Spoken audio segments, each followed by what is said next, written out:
Olá, bem-vindos a esta análise técnica. Hoje a gente vai mergulhar no trabalho de Silvano, que é técnico em telecomunicações, para desvendar componente por componente um transmissor de televisão amadora, o famoso ATV de 2 watts. A proposta aqui é seguir o caminho de um sinal, sabe, desde um simples pulso elétrico até se transformar numa imagem viajando pelo ar. Vamos nessa! Bom, e aqui está o nosso mapa do tesouro, é o DNA do projeto. Cada linha, cada símbolo nesse esquema é, na verdade, uma instrução. Uma instrução que transforma uma oscilação simples numa onda de rádio UHF poderosa que carrega imagem e som. Então, o nosso trabalho vai ser decifrar essa linguagem e descobrir a história que cada um desses componentes tem para contar. Mas antes de sair mergulhando nos detalhes dos componentes, dos elétrons, vale a pena dar um passo para trás e olhar o todo. Entender a arquitetura geral do sistema é o segredo para a gente conseguir enxergar como esses blocos todos funcionam juntos, em harmonia. A lógica do circuito é bem elegante, na verdade. Tudo começa ali no estágio 1, onde a frequência fundamental nasce. Ao mesmo tempo, lá nos estágios 2 e 3, os sinais de áudio e vídeo estão sendo preparados. E aí vem um momento mágico. A informação de vídeo modula a frequência lá no 4º estágio. E no final, tudo isso é amplificado para chegar na potência final. A missão é bem clara: pegar um sinal de baixa frequência, em VHF, e transformar ele numa transmissão de TV forte e robusta lá em UHF. Ok, agora sim, começa a jornada do sinal de verdade.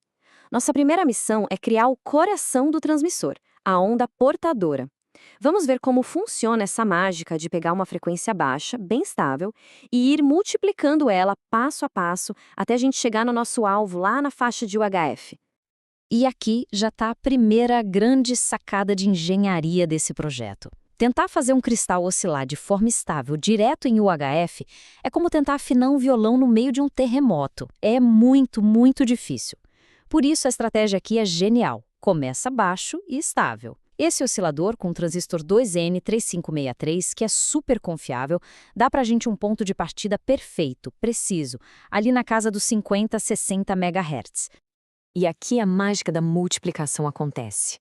Mas como que se dobra uma frequência? O truque é fazer o transistor Q2 trabalhar de um jeito imperfeito de propósito, que a gente chama de classe C. Isso cria um monte de ecos da frequência original, as famosas harmônicas. Aí é só pensar no circuito L2/C10 como se fosse um segurança de festa bem rigoroso. Ele só deixa passar a segunda harmônica, que é exatamente o dobro da nossa frequência original, e barra todo o resto. E pronto, a frequência foi duplicada. O processo se repete, mas agora o desafio é um pouco maior. Estamos dobrando a frequência de novo. E mais frequência significa mais energia. O transistor de antes já não ia dar conta do recado. Por isso, o projeto, de forma bem inteligente, troca para o MPS 3866. Ele é um componente mais parrudo, sabe? Capaz de lidar com essa potência que está crescendo e de preparar o sinal para o salto final, que é chegar em UHF. E, finalmente, chegamos ao nosso destino, a faixa de UHF. Só que agora o jogo muda um pouco. Não basta só dobrar a frequência. A gente precisa de uma onda impecavelmente limpa. Qualquer sujeira, qualquer harmônica que não deveria estar ali, vai virar interferência na transmissão final. É por isso que essa rede de filtros aqui é tão rigorosa. O resultado é uma onda portadora pura, uma tela em branco perfeitinha, pronta para receber a pintura da imagem e do som. Bom, agora que a gente já tem a nossa tela em branco, uma portadora de RF pura e estável, chegou a hora de pintar. Vamos imprimir a informação do áudio e do vídeo nessa onda para finalmente dar voz e imagem a ela. Olha só essa divisão de tarefas. O áudio, ele segue um caminho próprio, modulando uma subportadora separada, de 4,5 MHz. Mas o vídeo tem um controle principal. Ele não mexe direto na onda de RF. Em vez disso, ele controla um transistor que funciona como se fosse uma torneira de energia, sabe? Controlando o quanto de energia vai para o próximo estágio. É uma forma indireta, mas incrivelmente eficaz, de esculpir a imagem na onda portadora. E este aqui é o ponto de encontro, o momento em que a frequência encontra a informação. Veja que genial! O modulador de vídeo, o Q12, ele age como um maestro. Só que em vez de reger músicos, ele rege a fonte de alimentação do driver Q5. Ao variar essa energia, ele força a amplitude da nossa onda UHF a dançar no ritmo exato do brilho da imagem. É exatamente assim que a imagem é desenhada na portadora. Nosso sinal agora já tem frequência e já tem informação. Falta só uma coisa: força. Agora a gente entra no clímax da jornada, que é o estágio de potência. É aqui que ele ganha o músculo que precisa para viajar pelo ar. O trabalho pesado fica por conta desses transistores, os halterofilistas do circuito, com o MFF630 sendo a grande estrela. Eles pegam o sinal, que já está completinho, e elevam ele para os 2 watts finais. E repare num detalhe crucial, o casamento de impedância. Pensa nisso como se fosse garantir que a mangueira, que é o transmissor, e o bico, que é a antena, tenham um encaixe perfeito. Sem esse ajuste para 50 ohms, uma boa parte da energia ia ser refletida de volta, desperdiçada. Essa tabela mostra muito bem por que a escolha dos componentes é tão importante. Dá para comparar o 2N3563, que foi usado lá no oscilador, projetado para ter baixo ruído e alta frequência, com o MRF630, um transistor de potência feito para ter alto ganho e dissipar muito calor. São ferramentas diferentes para trabalhos diferentes, e escolher a certa é essencial para o desempenho do circuito. Agora, vamos sair um pouquinho do diagrama, do esquemático e entrar no mundo real da construção. Porque em RF, especialmente em UHF, a teoria só funciona se a prática for impecável.